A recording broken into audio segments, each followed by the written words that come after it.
సర్వ ప్రశంసలు సకల పొగడుతలు సర్వలోకాలకు సృష్టికర్త పరమ పవిత్రుడు పరిశుద్ధుడైనటువంటి అల్లాహ్కు మాత్రమే శోభిస్తాయి. అంతిమ దైవ ప్రవక్త ముహమ్మదు రసూలుల్లా సల్లల్లాహు అలైహి వసల్లం వారిపై, గతించిన ప్రవక్తలందరిపై, ప్రవక్త సల్లల్లాహు అలైహి వసల్లం వారి కుటుంబీకులపై, ప్రవక్త సల్లల్లాహు అలైహి వసల్లం వారి ఉమ్మతుల సమస్త విశ్వాసులందరిపై అల్లాహ్ యొక్క శాంతి శుభాలు ఎల్లవేళలా కురియుగాక. ఆమీన్. సోదరులారా, నాకు ఇవ్వబడినటువంటి అంశము షిర్కు యొక్క వాస్తవికత. అల్లా తలిస్తే ఇన్షా అల్లా అరగంటలోనే నేను ముగించే ప్రయత్నం చేస్తాను. చెప్పేటటువంటి నాకు, వినేటటువంటి మీకు పరిపూర్ణమైన విశ్వాసంతో ఆచరించే సద్బుద్ధిని అల్లా ప్రసాదించుగాక. ఆమీన్. సోదరులారా, ఈరోజు గైరు ముస్లిముల యొక్క పరిస్థితి అటుంచితే ముస్లిముల యొక్క పరిస్థితి ఎంత దారుణంగా ఉందంటే, షిర్క్ అంటే ఏమిటో, తౌహీద్ అంటే ఏంటో, బిదాత్ అంటే ఏంటో, సున్నత్ అంటే ఏమిటో, వాటి మధ్యన ఉన్న తేడాలేంటో కూడా తెలుసుకోలేనటువంటి అయోమయ పరిస్థితిలో ముస్లిములు ఉన్నారు. పోనీ ఎవరైనా పండితులు చెబుతూ ఉంటే ఇది షిర్కయా, ఇది బిదాతయా అని చెబుతుంటే కూడా అలాంటి వారిని మహాదారుణంగా తిట్టిపోస్తున్నారు. దానికి గల కారణం ఏమిటంటే గుడ్డి అనుసరణ. దీన్నే ఫాలో అయిపోతున్నారు. ఇది ఎలా ఉందంటే, ఒక గొర్రెల మంద ఉంది. ఆ గొర్రెల మందలో ఒక గొర్రె ఏం చేసిందంటే, ఇటువైపు గట్టు నుంచి అటువైపు గట్టుకి ఎగరడానికి ప్రయత్నం చేసింది. ఎగరలేక మధ్యలో నీళ్ళల్లో పడిపోయింది, కాలువలో. వెనకనున్న గొర్రెలన్నీ ఓహో మనం కూడా ఇలా నీళ్ళలో దూకాలేమో అని చెప్పేసి అన్నీ వచ్చి నీళ్ళలో దూకినాయి. అంటే అది ఎగరబోయి అవతల గట్టుకు చేరుకోలేక దూకేసింది, స్లిప్ అయిపోయింది. మిగతా గొర్రెలు ఏమనుకున్నాయి, ఇలా దూకాలేమో నీళ్ళలో అనుకొని అన్నీ అలాగే దూకిపోయాయి. ఆ విధంగా ముస్లిములలో నేడు చాలామందిలో పరిశీలన అనేది రవ్వంత కూడా లేదు. గుడ్డి అనుసరణతోటే ఈరోజు అలా సాగిపోతూ ఉన్నారు. ఒక ఆయన ఇంటికి అతిథులు వస్తే మంచిగా వంటలు వండి విందిచ్చాడనమాట. అయితే వాళ్ళ ఇంట్లో ఒక పిల్లి ఉంది. అందుకోసం అదేంటంటే, ఆయన వడ్డిస్తూ ఉంటే అది మధ్యలో అటు ఇటు తిరుగుతూ ఆ భోజనంలో పడుతూ వాళ్ళ మధ్యన బాగా డిస్టర్బెన్స్గా ఉంది. అందుకోసము ఆయన ఏం చేశాడంటే, దీంతో ఎందుకు తలనొప్పి అని చెప్పి ఆ పిల్లిని ఆ గుంజకి కట్టేశాడు. వాళ్ళకు బాగా నీట్గా తినిపించిన తర్వాత మళ్ళీ ఇప్పేద్దాంలే అని చెప్పేసి. ఇది కొడుకు చూశాడు. తర్వాత కొడుకు తన హయాంలో ఇంటికి బంధువులు వస్తే మంచిగా భోజనాలు అవన్నీ వండాడు. వండిన తర్వాత వాళ్ళకు వడ్డించే ముందు ఊర్లోకి వెళ్ళాడు, పిల్లి కొనడానికి వెళ్ళాడు. అడుగుతున్నాడు, పిల్లి కావాలి నాకు అని చెప్పేసి. పిల్లి ఎందుకయ్యా నీకు అని చెప్పి, ఏమో నాకు తెలియదు, మా నాయన ఇంటికి బంధువులు వచ్చినప్పుడు భోజనం పెట్టేటప్పుడు పిల్లిని కట్టేసి పెట్టాడు, అందుకు ఇప్పుడు నేను కూడా బంధువులకు తినిపించాలంటే పిల్లి కట్టేయాల్సిందే, లేదంటే నేను పెట్టలేను వాళ్ళకని, ఎందుకంటే మా నాయన ఇదే మాకు నేర్పాడని. సో ఇక్కడ అర్థం చేసుకోవాల్సిన విషయం ఏంటంటే, ఆయన ఏ ఉద్దేశంతో దానికి కట్టేశాడు, వీడు ఎలా అర్థం చేసుకున్నాడు. ఈరోజు ముస్లిములు కూడా ఇంతటి దారుణమైనటువంటి పరిస్థితుల్లో ఉన్నారు. సోదరులారా, చెబుతున్న మాట ఏంటంటే, ముస్లిం సమాజంలో షిర్క్ విషయంలో, బిదాతు విషయంలో ఎంత అంధకారంలో కూరుకుపోయి ఉన్నారంటే రవ్వంత పరిశీలన కూడా లేదు. ఇందులో ఏమాత్రం సత్యం ఉంది, ఏమాత్రం అసత్యం ఉంది, ఏమాత్రం వాస్తవం ఉంది, ఏమాత్రం అవాస్తవం ఉంది అన్నటువంటి పరిశీలన రవ్వంత కూడా లేదు.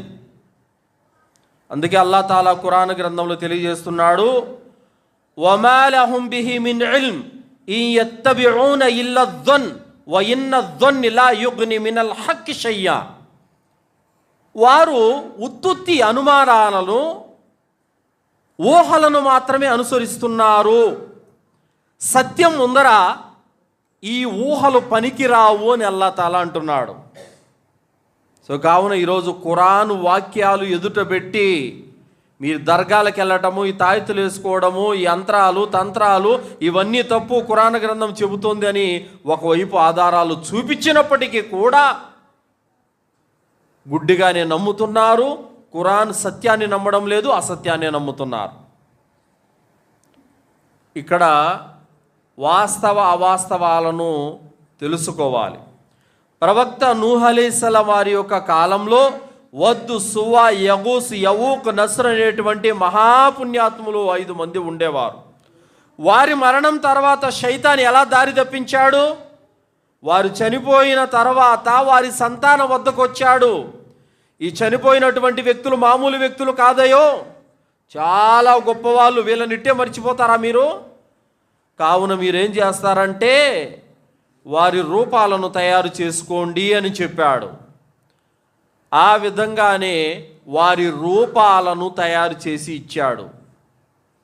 తర్వాత ఎందుకంటే డైరెక్ట్గా వీళ్ళని ఆరాధించండి అంటే వినరు కదా, అందుకోసము ఒక్కొక్క స్టెప్ బై స్టెప్ వాళ్ళని మార్గం తప్పిస్తున్నాడు. తర్వాత కొంతకాలానికి వచ్చి అన్నాడు, ఈ ప్రతిమలను మీరు మీ వ్యాపార సంస్థలలో ఇళ్లల్లో పెట్టుకోండి, బర్కత్ వస్తుంది అని చెప్పాడు. వాళ్ళు అలాగే చేశారు.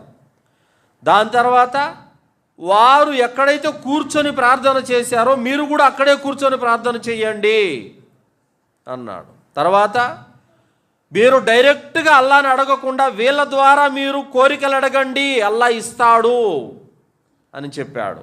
అది పాటించారు. దాని తర్వాత తరం వారి దగ్గరకు వచ్చి వీళ్ళు సామాన్య వ్యక్తులు కాదు, వీళ్ళు దేవుళ్ళు అని చెప్పాడు. ఈ విధంగానే మార్గం తప్పిపోయారు. అదే విధంగా ఈరోజు ముస్లిములు కూడా పరిస్థితి ఎలా ఉందంటే సోదరులారా, పరిశీలన అనేది లేకుండా అది చెట్ట, అది పుట్ట, అది సమాధి లేకపోతే ఇంకొకట అన్నటువంటి ఆలోచన ఏ మాత్రం పరిశీలన లేకుండానే షిర్కు వైపునకు సునాయాసంగా వెళ్ళిపోయి స్వేచ్ఛగా చేసేస్తున్నారు, తమ పరలోకాన్ని పాడు చేసుకుంటున్నారు. సోదరులారా, దైవ ప్రవక్త ముహమ్మద్ రసూలుల్లాహ్ సల్లల్లాహు అలైహి వసల్లం వారు చెప్పారు, నేను నరకంలో ఆమీర్ బిన్ లూహై అల్ ఖుజాయిని నరకంలో చూశాను. అతను నరకంలో ఎలా ఉన్నాడంటే పొట్ట చిరిగిపోయి ఉంది, పేగులన్నీ కాళ్ళ మీద పడుతున్నాయి. ఆ పడిపోతున్న పేగులను తీసుకొని మళ్ళీ పొట్టలోకి వేసుకుంటున్నాడు, అవి జారిపోతున్నాయి. ఆ నరకంలో బగబగ మండే అగ్నిలో అతను అటు ఇటు తిరుగుతూ ఉన్నాడు, ఏడుస్తున్నాడు, పెడబొబ్బులు పెడుతున్నాడు, ఆ పేగులన్నీ లోపల వేసుకుంటున్నాడు, కింద పడిపోతున్నాయి. ఎంత దారుణంగా అతను శిక్షించబడుతున్నాడు. ఏం చేశాడు అమ్ర్ బిన్ లూహై? ఏం చేశాడంటే వ్యాపార నిమిత్తం సిరియా వెళ్ళిపోయి అక్కడ నుండి హుబల్ అనే దేవత విగ్రహాన్ని తీసుకొని వచ్చి మక్కాలో పెట్టాడు. అప్పటి వరకు ఇబ్రాహీం అలైహిస్సలాం వారి యొక్క ధర్మం మీద ఉన్నటువంటి ప్రజలు విగ్రహారాధన చేయటం మొదలుపెట్టారు. ఎవరి కారణంగా? అమ్ర్ బిన్ లూహై కారణంగా. తర్వాత ఏం చేశాడు? విగ్రహాల పేరిట జంతువులను వదిలిపెట్టే విధానాన్ని నేర్పించాడు మక్కా ప్రజలకి. విగ్రహాల పేరిట ఇప్పుడు మనకు చూస్తూ ఉంటాం, అమ్మవారి పేరిట దున్నపోతులను వదులుతారు ఇక్కడ. ఆ విధంగా విగ్రహాల పేరిట జంతు బలి ఇవ్వటం అనేది నేర్పించాడు. శైతాన్ ఊరుకుంటాడా? శైతాన్ ఏం చేశాడు? కలలో కనిపించి చెప్పాడు, నూహ్ అలైహిస్సలాం వారి కాలం నాటి విగ్రహాలు జిద్దా అనే లోయలో ఉన్నాయి, వాటిని వెలికి తీ అన్నాడు. ఇతను ఏం చేశాడు? సహచరులను వెంట పెట్టుకొని వెళ్ళి జిద్దా అనే లోయలోకి వెళ్ళి ఆ విగ్రహాలను తవ్వి తీసుకుని వచ్చి మక్కాలో పెట్టాడు. ప్రవక్త సల్లల్లాహు అలైహి వసల్లం వారు చెప్పారు, నూహ్ అలైహిస్సలాం వారి యొక్క కాలం నాటి విగ్రహాలను మక్కా ప్రజలు కూడా ఆరాధించారు అని. సో ఆ విధంగా ఆమీర్ బిన్ లూహై అల్ ఖుజాయి నరకంలో అతి భయంకరంగా శిక్షించబడ్డాడు.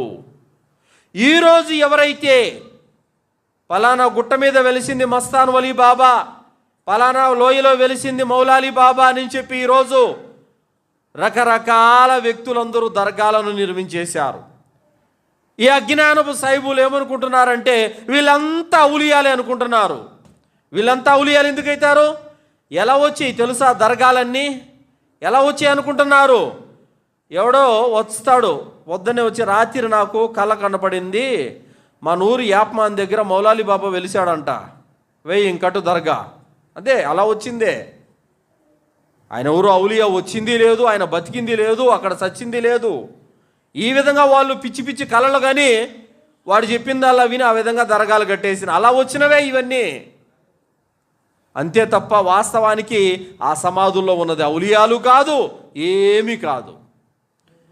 ఈ ధర్మజ్ఞానం లేనటువంటి అజ్ఞానులు మాట్లాడితే ఇదే మాట్లాడతారు, ఔలియాల సమాధులు అంటారు. ఇవన్నీ ఔలియాల సమాధులు.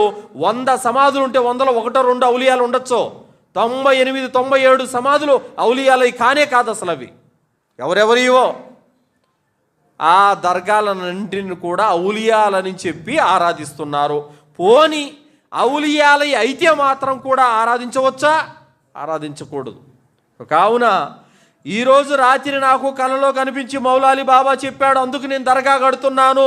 మస్తాన్ బాబా కనిపించి నాకు చెప్పాడు, నేను అందుకు దర్గా కడుతున్నాను. దస్తగీర్ బాబా కనిపించి నాకు చెప్పాడు, అందుకు నేను దర్గా కడుతున్నానని ఈరోజు ఎవరైతే వీధికి దర్గాలు కడుతున్నారో వీళ్ళందరికీ కూడా అమ్రుబిల్ లూహైకి పట్టిన గత్య పడుతుంది.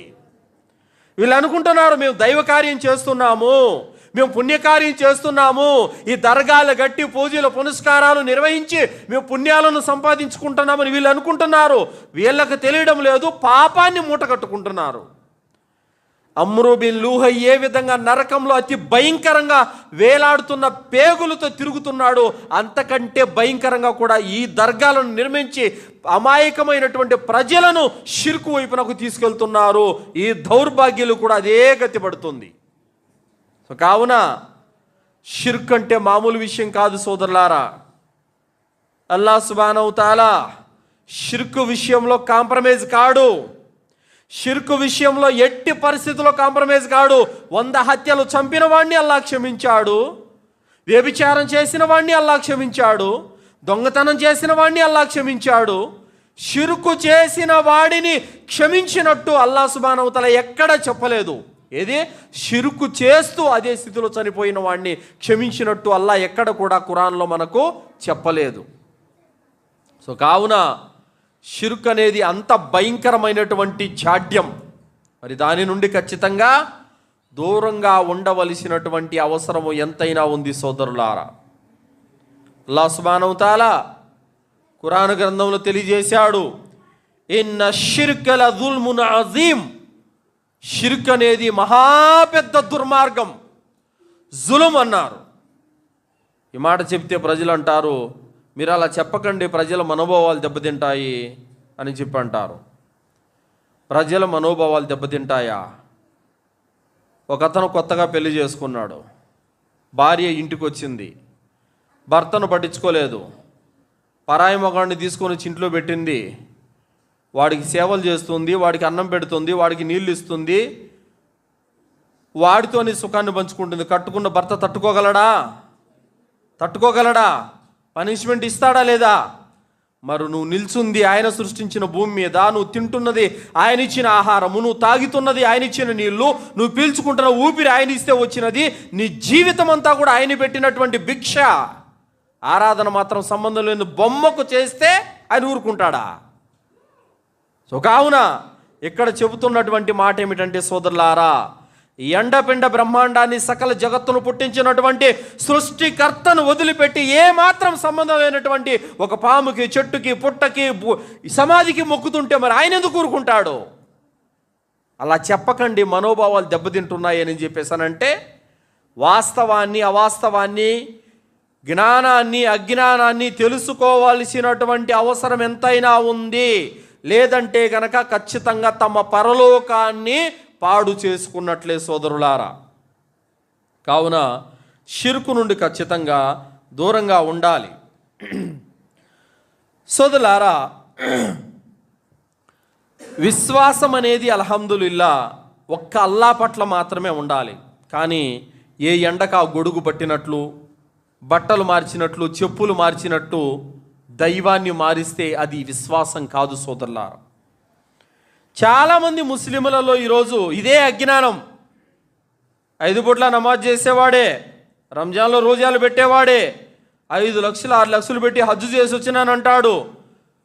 తమ పిల్లోడికి 3 రోజులు జ్వరం తగ్గకపోతే 4వ రోజు ఇంకా దర్గా చుట్టూ తిరుగుతుంటాడు. అక్కడ మెడ నిండా తాయెత్తులు ఉంటాయి. ఏంటి ఈ అజ్ఞానము? విశ్వాసం మీద నిలకడలేదు, విశ్వాసం మీద స్థిరత్వం అనేది లేదు.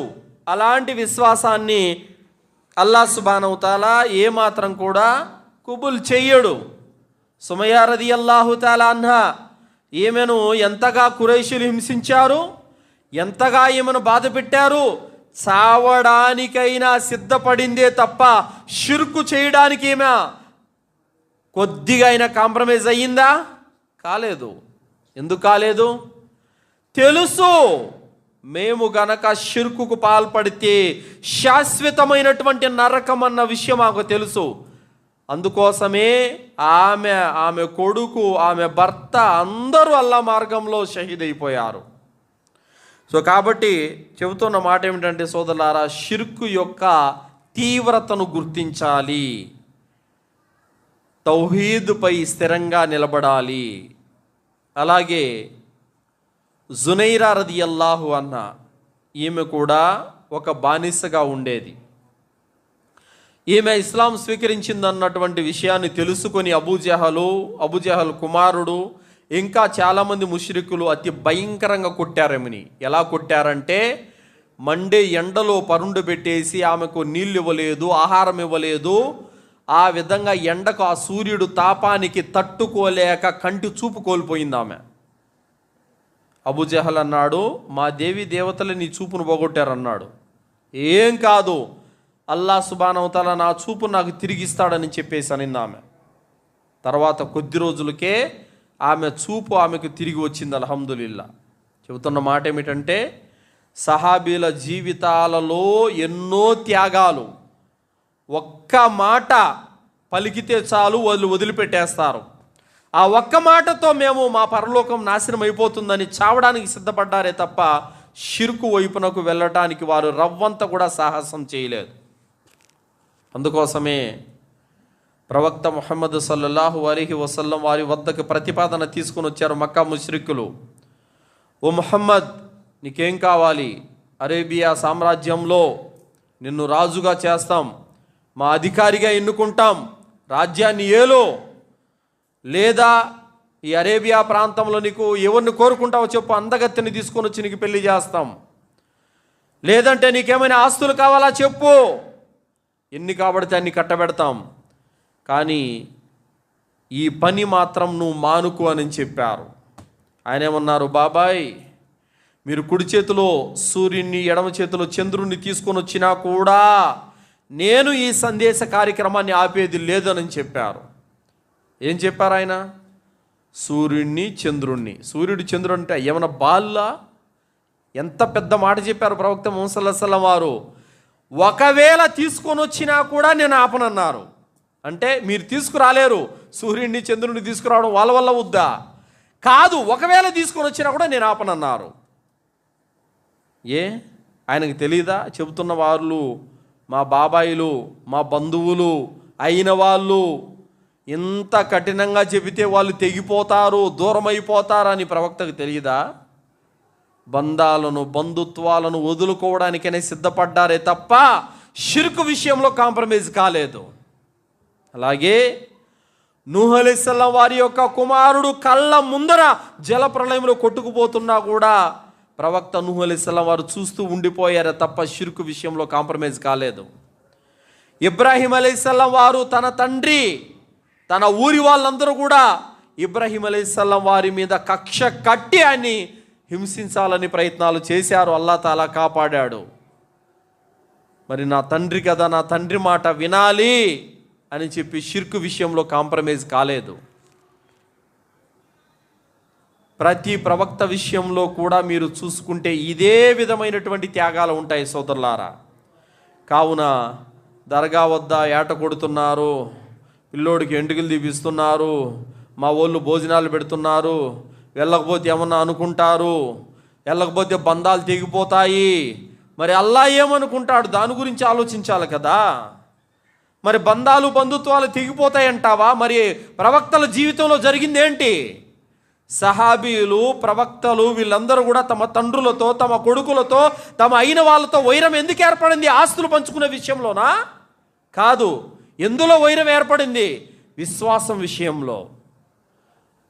మరి నువ్వేమంటున్నావు ఈరోజు? నా బంధాలు బంధుత్వాలు తెగిపోతాయి, అన్న రాడు, తమ్ముడు రాడు, బాబాయ్ రాడు, పెదనాన్న రాడు అని చెప్పి నువ్వు అల్లా సుబ్హానహు తఆలాను అసంతృప్తి గురి చేసి నువ్వు అల్లా ప్రసన్నత కోసం వెళ్ళిపోతున్నావు.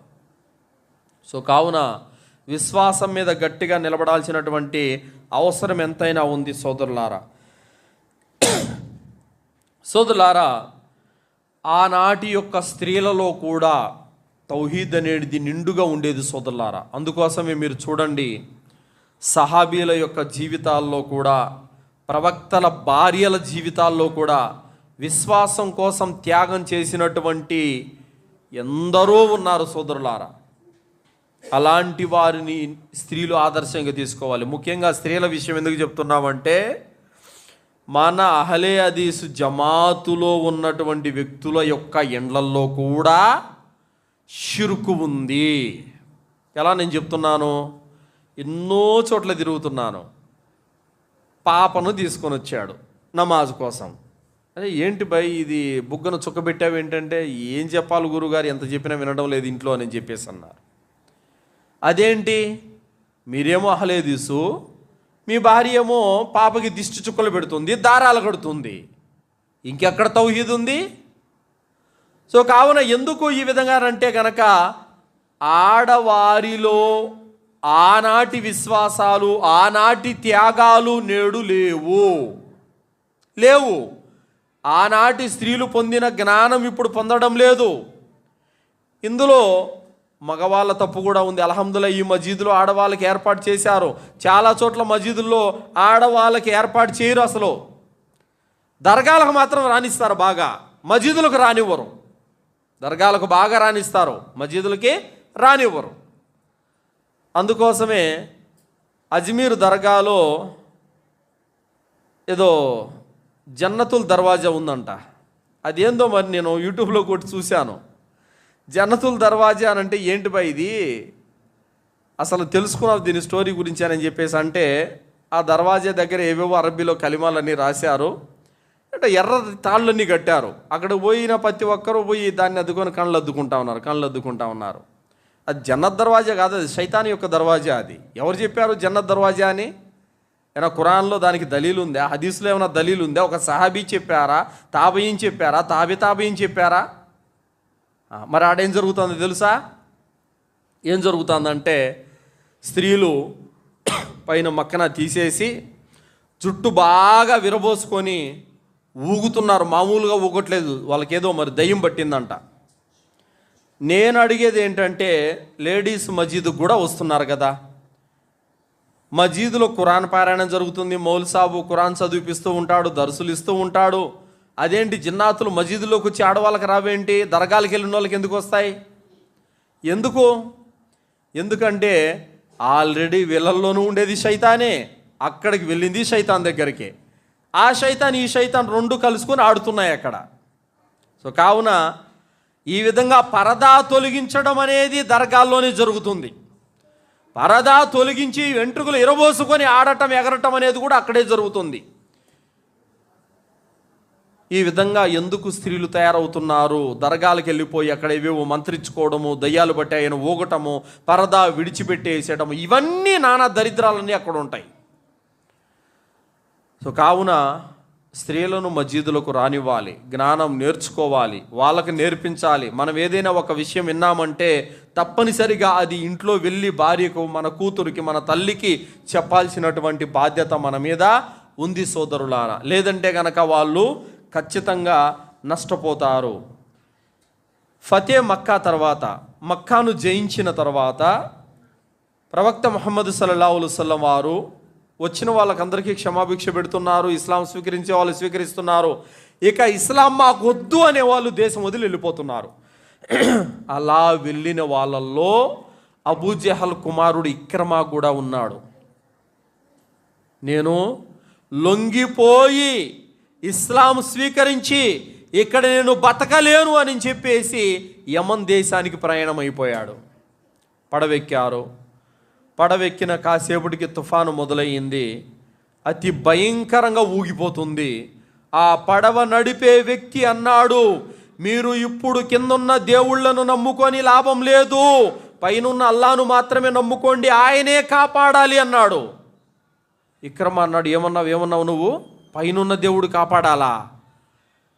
మరి మా చిన్నాన్న కొడుకు చెప్తుంది ఇదే విషయమే కదా, పైనున్న దేవుడినే నమ్ముకోమని చెప్తున్నాడు ఆయన. అయితే ఆయన చెప్పేదే కరెక్ట్ అన్నమాట, కింద దేవుళ్ళు పనికిరారన్నమాట. అప్పుడు సంకల్పం చేసుకున్నాడు, నేను గనక సవ్యంగా బ్రతికితే ఆయన ధర్మాన్ని నేను విశ్వసిస్తానని సంకల్పం చేసుకున్నాడు. అల్హమ్దులిల్లా బతికాడు, యమన్ దేశం వెళ్ళిపోయాడు. అలా ఉంది. ఆయన భార్య ఉమ్మే హకీం అల్ హారిస్, ఈమె ప్రవక్త ముహమ్మద్ సల్లల్లాహు అలైహి వసల్లం దగ్గర ముందే ఇస్లాం స్వీకరించింది.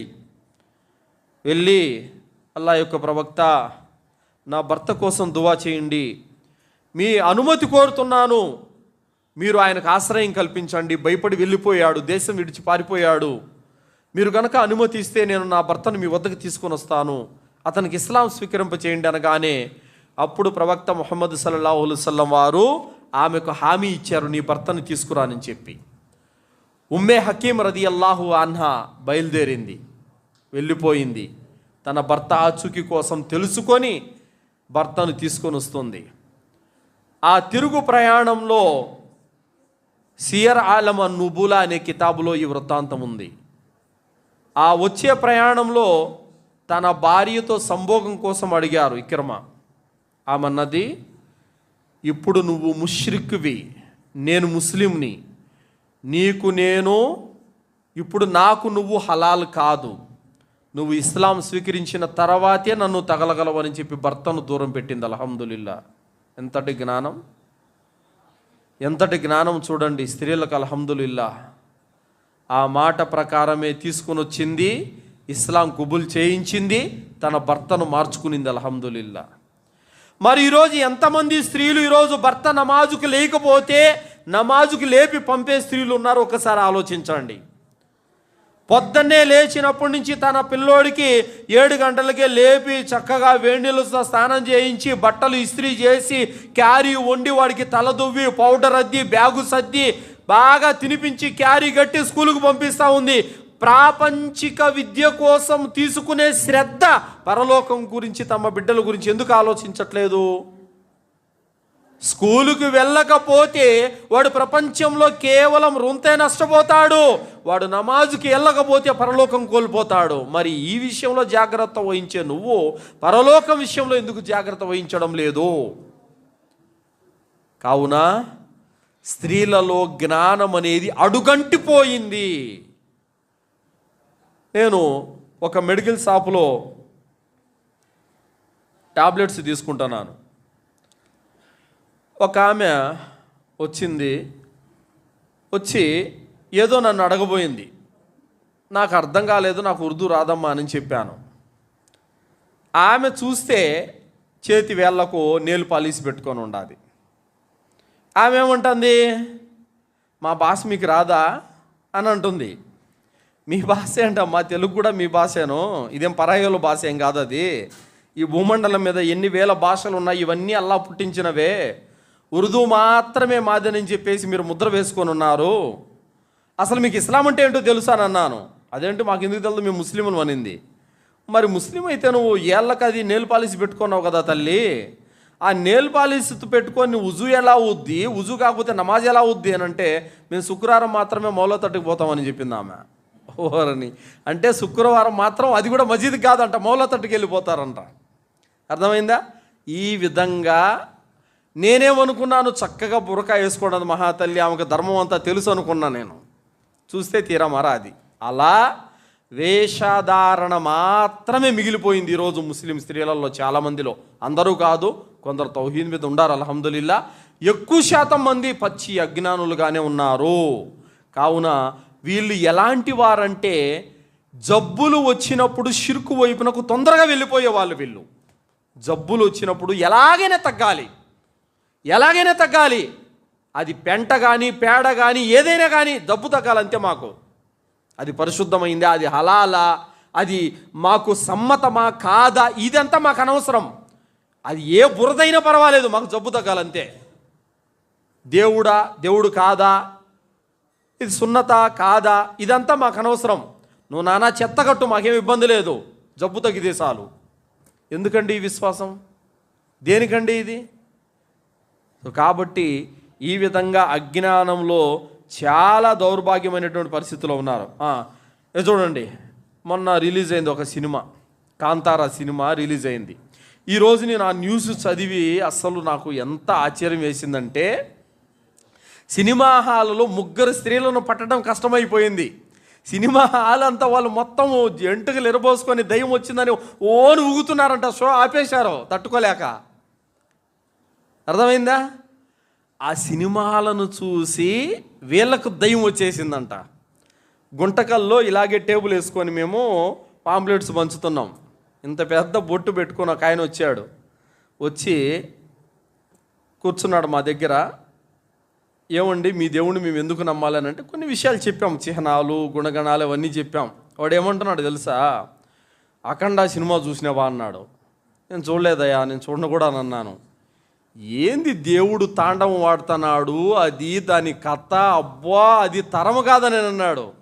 ఈ విధంగా సినిమాలకు అడిక్ట్ అయిపోయి, సీరియళ్ళకు అడిక్ట్ అయిపోయి, అందులో చూపించే రంగురంగులు, అంగరంగ వైభవాలు, ఆ తలుక్కులు, ఆ జిముక్కులు చూసి అబ్బా ఇదిరా దేవుడు అని చెప్పేసి అనుకుంటున్నారే తప్ప, దైవ గ్రంథాల వెలుగులో దేవుని గుణాలు ఏమిటి, దేవుడు ఎలాంటి వాడు, ఎలాంటి శక్తి సామర్థ్యాలు కలిగి ఉంటాడు అని ఈ విషయాలు తెలుసుకోలేకపోతున్నారు జనాలు.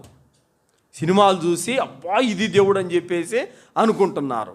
దైవ గ్రంథాల వెలుగులో దాదాపు ముస్లిముల పరిస్థితి కూడా ఇలాగే ఉంది ఇప్పుడు. కావున మనము ఖురాన్ హదీసులు చదివితేనే మనకు సత్యం అర్థమవుతుంది. ఏమన్నా అంటే తాత ముత్తాతలు ఈ మాట ఎంత పచ్చి అబద్ధం అంటే సోదరులారా, మొన్న ఒక పండగ వచ్చింది. ఏ మందిరం దగ్గర చూసినా టాటా సుమోలు, కార్లు, బైకులు మొత్తం అన్ని మందిరాల ముందర ఉన్నాయి. పెద్ద పెద్ద పూలమాటలు వేశారు, నిమ్మకాయలు టైర్ల కింద పెట్టి తొక్కిస్తున్నారు. దసరా పండగకి చేశారు ఈ పని. అసలు 100 సంవత్సరాల కింద ఈ వెగిల్సే లేవు కదా, మరి ఈ సాంప్రదాయాలు ఎటు వచ్చినాయి? మరి ఎందుకు చెప్తున్నారు ఈ మాట తాత ముత్తాతల కానించి వచ్చిందని? తాత ముత్తాతల కానించి ఏం రాలా, మధ్యలో మీరు పెట్టుకున్నారు కొత్త అన్నీ. అర్థమైందా? అలాగే ఒక షాప్ ఆయన నేను అడిగాను, ఎందుకయ్యా నువ్వు ముస్లిం కదా, రోజు షాప్ మూసే ముందర ఈ దిష్టి టెంకాయ తీస్తావు ఎందుకని అంటే, ఏమో ఆ మార్వాడి చేస్తున్నాడు, నేను కూడా చేస్తున్నానని చెప్పేసి అన్నాడు. ఇవన్నీ ఎక్కడి నుంచి వచ్చాయి? మధ్యలో మీరు పెట్టుకున్నారు. తాత ముత్తాతల కానించున్నది ఆదం అలైహిస్సలాం వారి ధర్మం. ఆది మానవుడు, మొట్టమొదటి మానవుడు ముస్లిం, ఇస్లాం ఉన్నింది. అప్పటి నుంచి వచ్చినదే ఈ ధర్మం, మధ్యలో వచ్చింది మీ ధర్మం. మరి అల్లాహ్ ఏమంటున్నాడు? యా అయ్యుహన్నాసు ఉబుదు రబ్బకుముల్లదీ ఖలకకుమ్ వల్లదీన మిన్ కబ్లికుమ్ లఅల్లకుమ్ తత్తకూన్. ఓ మానవులారా, మీరు అల్లాహ్నే ఆరాధించండి. మీ ప్రభు ఎవరంటే మిమ్మల్ని మీ తాత ముత్తాతలను పుట్టించిన వాడు ఆయన. మీ తాత ముత్తాతలని మీరు అంటున్నారు కదా మాటికి, ఆ తాత ముత్తాతలను పుట్టించిన వాడు కూడా ఆయనే. కావున ఇక్కడ ఈ విధంగా మధ్యలో పురుడు పోసుకున్నవే కానీ ఇవి తాత ముత్తాతల కాలం నుంచి వచ్చినవేమీ కాదు. ఇప్పుడు ఆ మాటకు వస్తే, మేము కంబం దగ్గర ఒక గ్రామానికి వెళ్ళాం. కంబం దగ్గర ఒక గ్రామానికి వెళ్తే దర్గా ఓపెనింగ్కి పిలిచారు మమ్మల్ని. దర్గా ఓపెనింగ్కి మమ్మల్ని పిలిచారు. చూడండి ఎన్ని వింతలు చూసామో మేము. అసలు ఓపెనింగ్కి పిలిచి వాళ్ళకి తెలీదు, పిలిచారు. మొత్తానికి భోజనాలు అన్నీ ఏర్పాటు చేస్తున్నారు. ఆ దర్గా యొక్క ఓపెనింగ్కి తౌహీద్ బయాన్ చెప్పాం. ఆ రోజు నేను చెప్పాను, ఔలియాల పట్ల మనకు ప్రేమ ఉండాలి, ఔలియాల పట్ల మనకు అభిమానం ఉండాలి, వాళ్ళ దగ్గర సజ్దా చేయడం, వాళ్ళ దగ్గర దువా చేయడము చేయకూడదని చెప్పేసి అనేక విషయాలు చెప్పాం. వాళ్ళకి అర్థమైంది. లాస్ట్లో వాళ్ళు భోజనం చేయమంటే మేము భోజనం చేయకుండా వెళ్ళాం కదా. అప్పుడు పెద్ద ఆయన అన్నారు, ఏంట్రా నీకు ఇంకా అర్థం కావట్లేదా, వాళ్ళు అని చెప్పేసి అన్నాడు. వాళ్ళు అంటే ఎవరు? వాళ్ళు దర్గాల దగ్గరికి రారు వీళ్ళు అని చెప్పేసి అన్నారు. సో అలా ఏంటంటే ఆ దర్గా ఈ మధ్యన కొత్తగా కట్టి ఓపెన్ చేశారు. మరి వీళ్ళు ఏమంటారు, రేపు ఇది ఎప్పటి నుంచో ఉంది మా తాతల కాలం నుంచి అని చెప్పేసి అనుకుంటారు. ప్రతి చోట నిర్మించబడిన మందిరము, నిర్మించబడిన చర్చి, నిర్మించబడిన దర్గా ఇవన్నీ మధ్యలో కట్టుకుంటే వచ్చినవే తప్ప తాతల ముత్తాతల కాలం నుంచి ఏమి ఉన్నవేమి కాదు. ఇవి పూర్వీకుల ధర్మము ఇస్లాం ధర్మమే, అల్హమ్దులిల్లా. చివరి మాట ఏంటంటే సోదరులారా, మొన్న మిలాదున్ నబీ పండక్కి కడపలో ఒక ఘనకార్యం చేశారు. ఆ ఘనకార్యం ఏంటంటే మస్జిదే అల్ హరాం, కాబతుల్లా ఫోటో ఉంది కదా, పెద్ద బొమ్మ తయారు చేశారు. తర్వాత Masjide Nabawi green colour logo ఉంటుంది కదా, దాన్ని కూడా తయారు చేశారు. ఈ మస్జిదే అల్ హరాం యొక్క కాబతుల్లా బొమ్మ ఒక ట్రాక్టర్లో, ఈ మస్జిదే నబవి బొమ్మ ఒక ట్రాక్టర్లో పెట్టారు. పెట్టి కడప నగరం అంతా కూడా పటాకులు కాల్చుతూ, డీజేలు కొట్టుకుంటూ, కవ్వాలీలు పాడుకుంటూ ఊరంతా తిప్పారు. ఎంతటి బాధాకరమైనటువంటి విషయం అంటే సోదరులారా, ఇది ఏం పద్ధతి? పచ్చ జెండాలు పట్టుకొని యా నబీ యా రసూలుల్లా అని చెప్పి అరుచుకుంటూ పోతున్నారు. ఇలా చేయడం వల్ల మీకు ఒరిగేదేంటి? మీరు చేసిన ఈ పాడు కార్యం వల్ల అల్లా సంతోషిస్తాడని మీరు అనుకుంటున్నారా? మీరు చేసిన ఈ కార్యం వల్ల ప్రవక్త ముహమ్మద్ సల్లల్లాహు అలైహి వసల్లం సంబరపడతారని అనుకుంటున్నారా? పైగా దీనికి బదులు మీకు పరలోకంలో అతి భయంకరమైన శిక్ష ఉంటుంది. ఎందుకంటే కుల్లు బిదాతిన్ దొలాల వ కుల్లు దొలాలతిన్ ఫిన్నార్. ఇస్లాంలో లేని కార్యం, ప్రతి నూతన కార్యము ఒక బహుచెడ్డ మార్గం, ప్రతి చెడ్డ మార్గం నరకానికి తీసుకెళ్తుంది. కాబట్టి ఆ ఊరేగించడం ఏంటి, ఆ జెండాలు పెట్టుకొని అరవడం ఏంటి, మీకు ఎవరు చెప్పారు? దాన్ని ప్రవక్త మీద ప్రేమను వ్యక్తపరిచే విధానం ఇదా? నమాజ్ చేయకుండా, రోజాలు పెట్టకుండా, మీరు ఖురాన్ చదవకుండా జెండాలు పట్టుకొని రోడ్ల మీద ఎగిరితే మీకు వచ్చే లాభం ఏంటి? ఆ పటాకులు కాల్చడం ఇస్లాంలో హరాము, ఆ డీజేలు కొట్టుకోవడం ఇస్లాంలో హరాము, ఆ మ్యూజిక్ ఇస్లాంలో హరాము. ఇన్ని హరాం పనులు చేస్తూ మీరేం ముస్లింలయ్యా బాబు? సో కాబట్టి ఈ విధంగా ముస్లిములు ఇంత అజ్ఞానంలో రోజు రోజుకు కూరుకుపోతున్నారు సోదరులారా. కావున షిర్కు యొక్క వాస్తవికతని మనము ఖచ్చితంగా ప్రజలకు చెప్పాల్సిన బాధ్యత మన మీద ఉంది. తౌహీదు మనం ఎంత చెబుతామో షిర్కు అంతకంటే ఎక్కువ మనం ప్రజలకు చెప్పినప్పుడే అర్థమవుతుంది సోదరులారా. కావున ముఖ్యంగా ముస్లిం సమాజం ఈరోజు ఎంత అంధకారంలోకి వెళ్ళిపోయిందంటే సోదరులారా, కనీసము ప్రవక్త ముహమ్మద్ సల్లల్లాహు అలైహి వసల్లం వారి గురించి ఏమీ తెలియదు, ఖురాన్లో ఎన్ని సూరాలు ఉన్నాయో తెలియదు, అలాగే ముస్లిం అని ఎవరినంటారో తెలియదు, హలాల్ అంటే ఏంటో తెలియదు, హరాం అంటే ఏంటో తెలియదు, నమాజులో దువాలు తెలియదు, సూరాలు తెలియదు, ఏమీ తెలియదు సోదరులారా. అంత అజ్ఞానంలో ఈరోజు ముస్లిములు జీవితం గడుపుతున్నారు. కాబట్టి షిర్కును తెలుసుకోకపోతే ఏ ముస్లిం సన్మార్గం మీద ఉండలేడు. షిర్కును ఖచ్చితంగా ఖండించాల్సిందే. అందుకే అల్లా తాలా ఫఅలము అన్నహు లా ఇలాహా ఇల్లల్లా అని అన్నాడు. ఓ ప్రవక్త, నువ్వు లా ఇలాహా ఇల్లల్లా గురించి బాగా తెలుసుకొని అల్లా తాలా అన్నాడు. సో కావున ఈ ముస్లిములకు లా ఇలాహా ఇల్లల్లా అర్థం కాలేదు, అందుకే దర్గాలంటే తిరుగుతున్నారు. ఈ ముస్లిములకు తౌహీదంగా అర్థం కావడం లేదు, అందుకే సమాధుల దగ్గర సజ్దా చేస్తున్నారు. ఈ ముస్లిములకు ఇస్లాం అంటే ఏంటో అర్థం కావడం లేదు, అందుకే తాయెత్తులు దారాలు చుట్టుకుంటున్నారు. అవసరానికి అల్లాని అడగాల్సింది పోయి సమాధుల దగ్గర పోయి అడుగుతున్నారు. అర్థం కావాలి, అర్థం చేసుకోవాలి, లా ఇలాహా ఇల్లల్లాహ్ అర్థం చేసుకోవాలి, ఇస్లాం ధర్మాన్ని అర్థం చేసుకోవాలి. అంటే ఖురాన్ హదీసులు చదవాలి. అల్లాహ్ సుబ్హానహు తఆలా ఖురాన్ చదవమని చెబుతున్నాడు. వలకద్ యస్సర్నల్ ఖురాన లిజిక్రి ఫహల్ మిన్ ముద్దకిర్. ఈ ఖురాన్ గ్రంథాన్ని మేము అవతరింపచేశాము, దీన్ని సులభతరం చేశాము, మీరు చదవండి చదవండి అని అల్లాహ్ తాలా తెలియజేస్తున్నాడు. కానీ వీళ్ళు చదవడం లేదు. కాబట్టి ఖురాన్ గ్రంథాన్ని చదవని వాడు షిర్కుని ఎలా తెలుసుకుంటాడు? ఖురాన్ గ్రంథాన్ని చదవని వాడు తౌహీద్ని ఎలా తెలుసుకుంటాడు? అందుకే అల్లాహ్ తాలా అంటున్నాడు, షిర్క్ అనేది అతి భయంకరమైనటువంటి జాడ్యము, దీని జోలికి పోయిన వాడు బ్రతికి బట్ట కట్టలేడు, దీని జోలికి పోయిన వాడు నరకం నుండి బయటికి రాలేడు. వమన్ యుష్రిక్ బిల్లాహి ఫఖద్ హర్రమల్లాహు అలైహిల్ జన్న వమఅవాహున్ నార్ వమా లిజ్జాలిమీన మిన్ అన్సార్. ఎవరైతే అల్లాతో ఇతరులను సాటి కల్పించారో అలాంటి వారి కోసం అల్లా తాలా హర్రమల్లాహు అలీహిల్ జన్నత్తును హరాం చేశాడు. వాళ్ళు జన్నత్తులోకి వెళ్ళరు. వమఅవాహున్నార్, అలాంటి వారు నరకంలో ప్రవేశిస్తారు. వమాలిజ్జాలిమీన మిన్ అన్సార్, అలాంటి వారిని కాపాడేవాడు ఎవ్వడు లేడు అని అల్లా తాలా తెలియజేశాడు. అల్లా తాలా తర్వాత ఏమంటున్నాడు? వలవ షిర్కుల హబిత అన్హుమ్ మా కాను యఅమలూన్, మరియు వారు చేసుకున్న కర్మలన్నీ కూడా నాశనం అయిపోతాయి. లైన్ అష్రక్త లయహ్బతన్న అమలుక వల తకూనన మినల్ ఖాసిరీన్, మరియు వారు చేసుకున్న కర్మలన్నీ కూడా నాశనం అయిపోతాయి ఎవరైతే బహుదైవారాధనకు పాల్పడ్డారో, మరియు వారు ఘోరంగా నష్టపోతారని అల్లా తాలా తెలియజేశాడు. సో కావున చాలా మంది నాతో చెప్పారు, మేము హజ్ చేసి వచ్చినాం హజ్రత్ ఫ్యామిలీతో అని చెప్పేసి అంటారు. ఏం లాభము? ఏమి లాభం లేదు. ఆడ హజ్జు చేస్తేవి మెడ నిండా తాయితులు కట్టుకుంటూ దర్గా చుట్టూ తిరుగుతీవి, లాభం ఏముంది? ఏమి లాభం లేదు. నువ్వు అలా 100 సార్లు హజ్జు చేసినా లాభం లేదు కదా. ఈ విధంగా ముస్లిములు మేము నెలంతా ఉపవాసం ఉన్నాము, రంజాన్ నెలంతా మేము హజ్జు చేసి వచ్చాము, ఉమరా చేసి వచ్చాము, బక్రీద్ కుర్బానీ ఇచ్చాము, అన్నీ మొత్తం అమలు పుణ్యకార్యాలన్నీ బూడిదలు పోసిన పన్నీర్ లాంటిది, రవ్వంత పుణ్యం కూడా వాటికి రాదు. కావున అల్లదీన ఆమను వలం యల్బిసు ఈమానహుం బిదుల్మిన్ ఉలైక లహుముల్ అమ్ను వహుం ముహ్తదూన్, ఎవరైతే విశ్వసించిన తర్వాత తమ విశ్వాసాన్ని షిర్కుతో కలగాపులగం చేయకుండా సురక్షితంగా తమ విశ్వాసాన్ని కాపాడుకుంటారో అలాంటి వారికి అమన్ శాంతి ఉంది.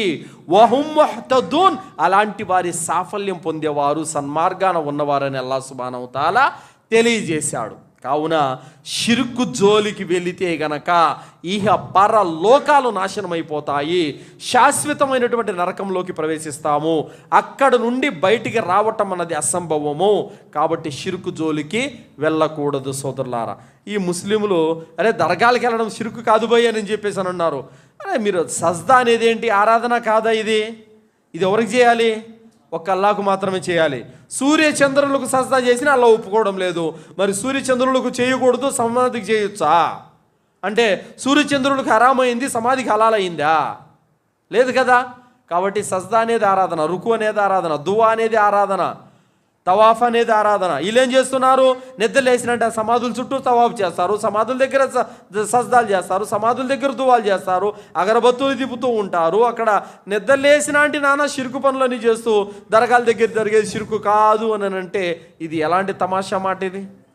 కావున ముస్లిములు మారాలి, జ్ఞానం తెలుసుకోవాలి, షిర్కు తౌహీద్ అంటే ఏందో తెలుసుకోవాలి, సున్నతు బిదాత్ అంటే ఏందో తెలుసుకోవాలి. అప్పుడే తమ పరలోకం అనేది బాగుపడుతుంది. సోదరులారా, అల్లాహ్ సుబ్హానహు తఆలాతో నేను దువా చేస్తూ ముగిస్తున్నాను.